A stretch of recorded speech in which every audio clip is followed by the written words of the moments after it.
नमस्कार, मैं रवीश कुमार। कोई अपने नाम के आगे नमस्कार लगाता है क्या? 16 साल से मैं यही कर रहा हूं। नमस्कार, मैं रवीश कुमार।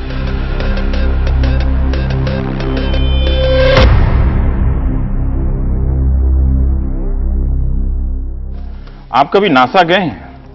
मैं भी नहीं गया, लेकिन जब मैं एनडीटीवी के दफ्तर आया था तो मुझे लगता था कि ये नासा का दफ्तर है।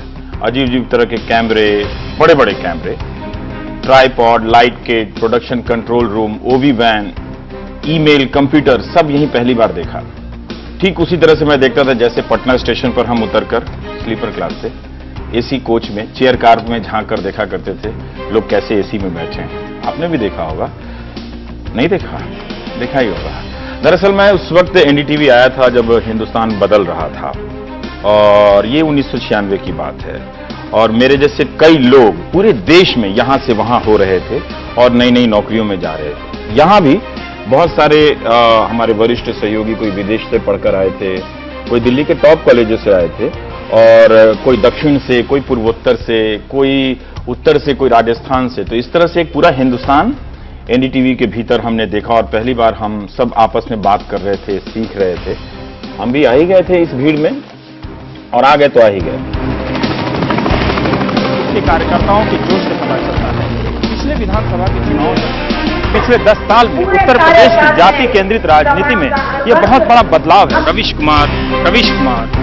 कुमार एनडीटीवी इंडिया के लिए। लेकिन ये बात सच है कि शुरू में इस दफ्तर में आने में बहुत घबराहट होती थी। लोगों के बोलने का तरीका, कपड़े, चाल ढाल, सब कुछ अजनबी, जो मेरी पृष्ठभूमि के हिसाब से। लेकिन काफी कुछ बदल गया है। तब लगता था ये नासा है, अब लगता है ये एनडीटीवी है।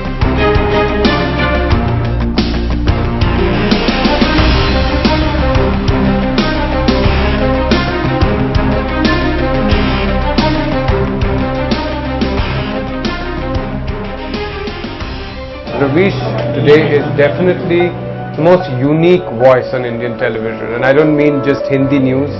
Definitely, it's across the board.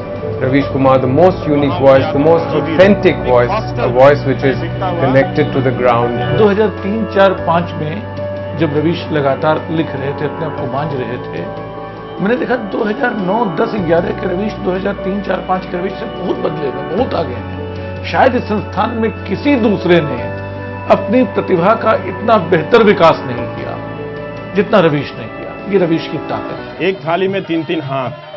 ये दोनों बिहार के बेतिया जिले के हैं, मैं मोतिहारी जिले का हूं। दोनों प्रवासी हैं।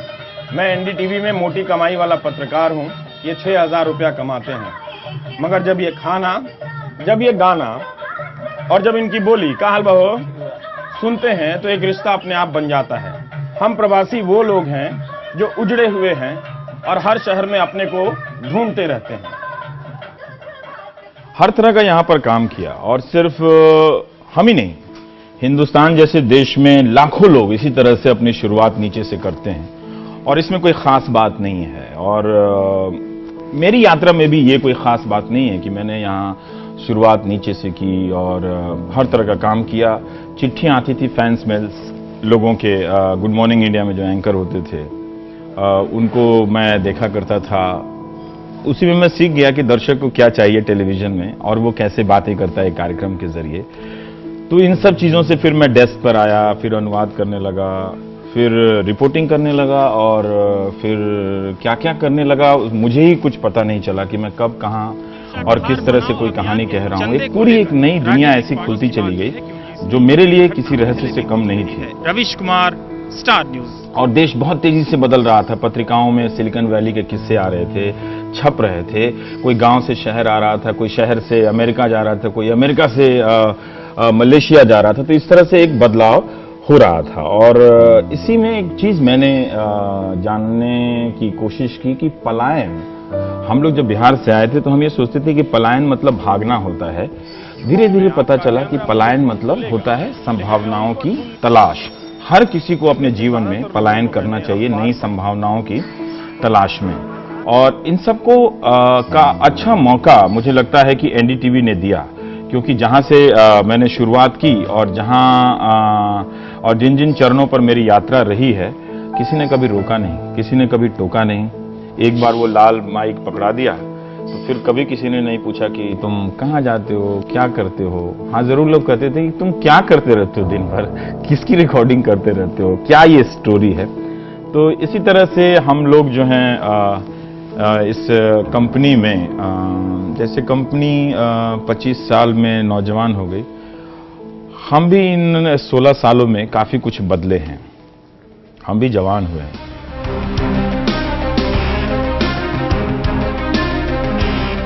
नमस्कार, मैं रवीश कुमार। क्या हमारे करोड़पति नेता 40 करोड़ गरीबों की गरीबी दूर कर सकते हैं? सवाल आपके सामने था कि मुसलमानों का नेतृत्व कौन करे, मजहबी नेता या सियासी नेता। वही ज्यादा अच्छा है कि सदन के वेल में जाकर सदन की कार्रवाई को स्थगित कर दी जाए और लगे कि हमने मुद्दा उठाया। अब मैं कुछ आपको नाम बताता हूं। राजदीप, बरखा, अर्नब, वासु, विक्रम, मनोरंजन भारती, मनीष कुमार, मोनिदीपा, टीएस सुधीर, विजय त्रिवेदी, अनिंद्य चक्रवर्ती। ये हमारे दफ्तर के पहले शख्स थे जिनका नाम लॉगिन नेम से पड़ा, ऑनिन। और विजय जी की डायरी देखकर तो इतना डर लगता था कि इसमें कितने नंबर हैं, पता नहीं मेरी डायरी में कब इतने नंबर आएंगे और मेरे पास इतनी खबरें आएंगी। राजदीप का नोट्स और मनोरंजन भारती के पास एक चिथड़ी सी कॉपी हुआ करती थी जिसमें सारी खबरें और पुराने लोग नेताओं के बाइट्स हुआ करते थे। राजदीप डांटते बहुत थे, बहुत घबराहट होती थी। डर के हमारे पीछे के दरवाजे से हम लोग दफ्तर आते थे, खासकर मैं तो नताशा अक्सर कहती थी कि तुम चूहा हो, डरते हो राजदीप से। और राजदीप भी बिना बात की इतना गुस्सा कोई एडिटर करता है क्या? एक दिन तो राजदीप मेरे बाल को लेकर गुस्सा हो गया कि ये रिपोर्टर के बाल हैं या देवानंद के बाल हैं, तुम रिपोर्टर बनने आए हो या हीरो बनने आए हो। उसी तरह से कैमरामैन भी एक से एक, तुलसी, सुरेश, सुकुमार, मयूख, लाइली, नताशा बदवार, नरेंद्रा गोडावली। नताशा बदवार के सामने तो स्टोरी बताने में घबराहट होती थी। वो इतनी काबिल थी कि डर लगता था कि पता नहीं मेरी स्टोरी का लेवल वो है कि नहीं है। पर इस तरह से हम लोगों ने सीखा है यहाँ पर एनडीटीवी में, और सबने सबको मिलकर सिखाया है। कोई यहाँ एक दूसरे से ऊपर नहीं था, लेकिन धीरे धीरे इन सब की दखलंदाजी से और इन सब के सहयोग से हम लोग जो भी बन पाए हैं, जितना भी बन पाए हैं, कोई ये नहीं कह सकता कि मेरी इस कामयाबी में उसका हिस्सा नहीं है, सबका है। हो सकता है कि उसका नाम नहीं आया और उसको इनाम नहीं मिला जो हम लोगों को मिल जाता है। हुक्मरान की जुबान खबर है या जो नजर देखती वो खबर है। गिलास आधा खाली या आधा भरा, ये चाल आपको उलझाने की, जहां नजर है वहीं खबर। एनडीटीवी में चुनाव की रिपोर्टिंग पे बहुत जोर दिया जाता था। जब भी चुनाव आता था तो हम बहुत ही हसरत से देखा करते थे कि मुझे इस बार मौका मिलता है कि नहीं। मैं ही नहीं, और भी बहुत सारे रिपोर्टर। और जब एक बार मौका मिल जाता था तो पूरा महीना गाड़ी आपके पास, कभी आप मध्य प्रदेश में दौड़ रहे हैं, कभी आप राजस्थान में दौड़ रहे हैं, कोई पूछने वाला नहीं। हर कोई पूछा करता था, आज तुम्हारी स्टोरी क्या है, आज तुमने क्या देखा, क्या कोई बताने लायक कोई बात है या नहीं। प्रोड्यूसर, एडिटर, ये सारी आपकी जिंदगी के हिस्सा बन जाया करते थे। मैं इस वक्त हाथी पर बैठा हूँ जो बसपा का चुनाव प्रचार चिन्ह है। रंग तो अभी भी इसका नीला ही है, लेकिन ढंग इस बार बदला हुआ नजर आता है।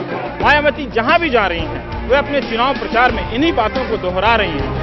तो आपके साथ सुबह से लेकर शाम तक जगे रहते थे कि नहीं, हमारी स्टोरी बेस्ट होनी चाहिए,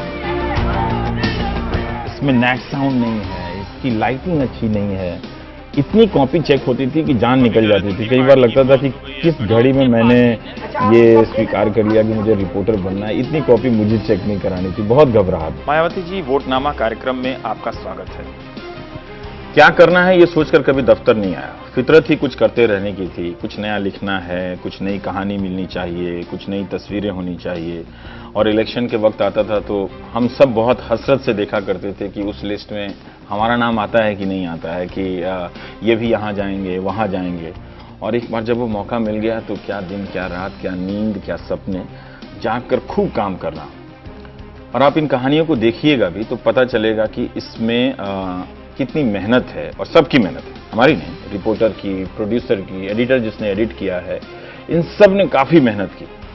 और ऐसे ही करते करते एक दिन रवीश की रिपोर्ट हाथ में लग गई।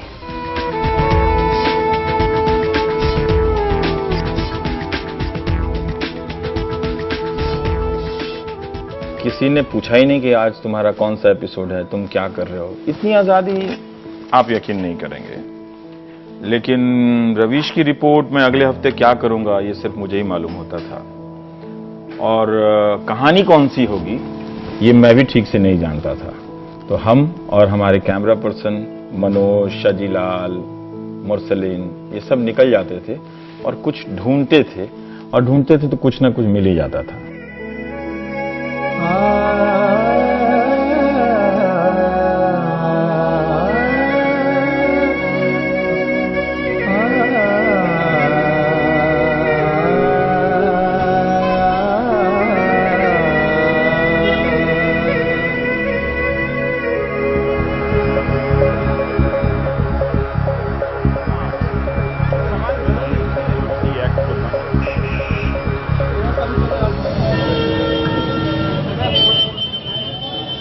सर हम लोग को डी ब्लॉक जाना है। डी ब्लॉक स्ट्रेट जाओ और राइट।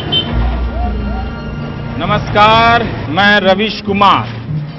इसमें कोई शक नहीं कि ये कार अभी भी बेकार नहीं हुई है, और इसमें भी कोई शक नहीं कि लापरवाही का काम हम पूरी जिम्मेदारी से करते हैं। तभी तो दिल्ली विश्वविद्यालय के वैज्ञानिकों ने कोबाल्ट 60 को गैर जिम्मेदारी के साथ बेच दिया, और शक मायापुरी के कबाड़ी बाजार वालों पर किया गया। जुलाई 2010 में मनमोहन सिंह ने वादा किया कि दिसंबर 2010 तक महंगाई दर 6% पर आ जाएगी।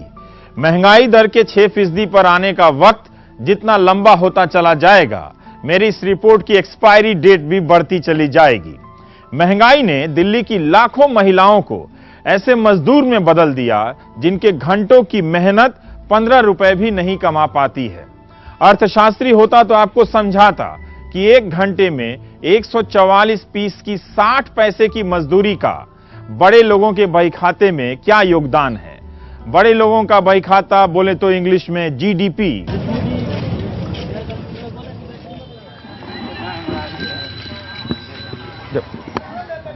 जब सैकड़ों लोगों के लिए खंबा सड़क है तो सड़क क्यों बना रहे हैं?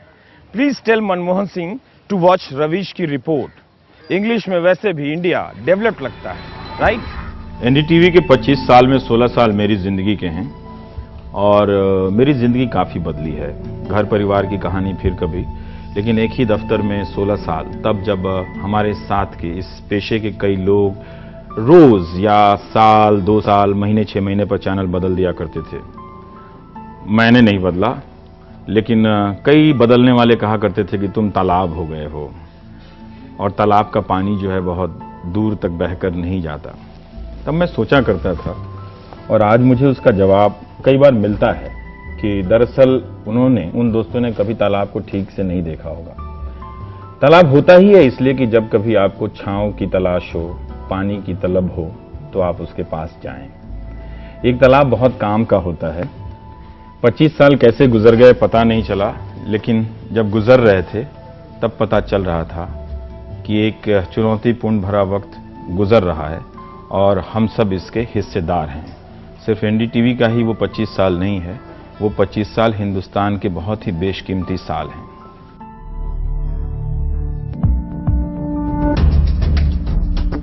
वो जो गली कूचों की खाक छानता हुआ खबरें खंगाल कर लाता है। लेकिन तब क्या करेंगे आप जब आपकी मुलाकात रावण से हो? वो जो लोगों के सरोकार की बात करता है। कोई अफसर जांच कर रहा था, उसकी ईमानदारी का लोहा सब मानते हैं, तो दिक्कत क्या थी? वो जिसकी बात आंकड़ों के जाल और दलीलों की भूल भुलैया में गुम नहीं होती।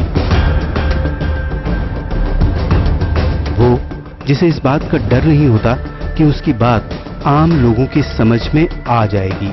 आइडिया है कि डायलॉग होना चाहिए, संवाद। तभी लोग उसे देखते हैं, सुनते हैं। मैं रवीश कुमार, नाम ही काफी है।